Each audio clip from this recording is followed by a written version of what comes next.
రామలక్ష్మి స్పృహలోకి రాగానే తన మెడలో ఉన్న తాళిని చూసుకొని ఒక్కసారిగా మొత్తం గుర్తు చేసుకుంటుంది.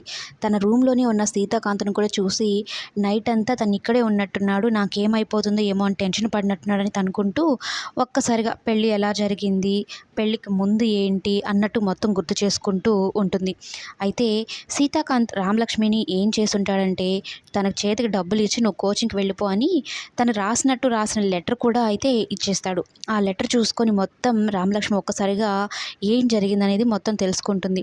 అలాగే అభితో రామలక్ష్మి కిడ్నాప్ చేయించింది మొత్తం శ్రీలతే అనేది నిజం తెలుసుకొని, అంటే సీతాకాంత్ సార్‌ని జీవితంలో పెళ్లి చేసుకోకుండా తనకంటూ పిల్లా పాప ఎవరు ఉండకుండా తను సంపాదించిన ఆస్తి మొత్తం సందీప్‌కి ఇచ్చేయాలని ఇదంతా చేస్తుంది. తనొక డబ్బులు సంపాదించే మెషిన్ లాగా చూస్తుంది అనైతే అనుకోని శ్రీలతకు బుద్ధి చెప్పడానికి తిరిగి వచ్చాను అనైతే మొత్తం తెలుసుకొని ఇక ఆ దిశలో అడుగులు వేస్తోంది.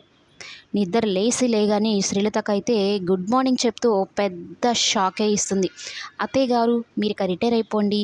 ఏ మూలనో కూర్చొని కృష్ణ రామ అనుకుంటూ రామకోటి రాసుకోండి అని చెప్పగానే, అదేంటి అలా అంటున్నావు అంటే, ఇక ఇప్పటి వరకు మీరు చేసిన సేవలు ఇవన్నీ చాలు అత్తయ్య గారు. ఇక నుంచి నేను చూసుకుంటాను మీ సంగతి కూడా అంటూ పెద్ద ట్విస్టే ఇచ్చింది.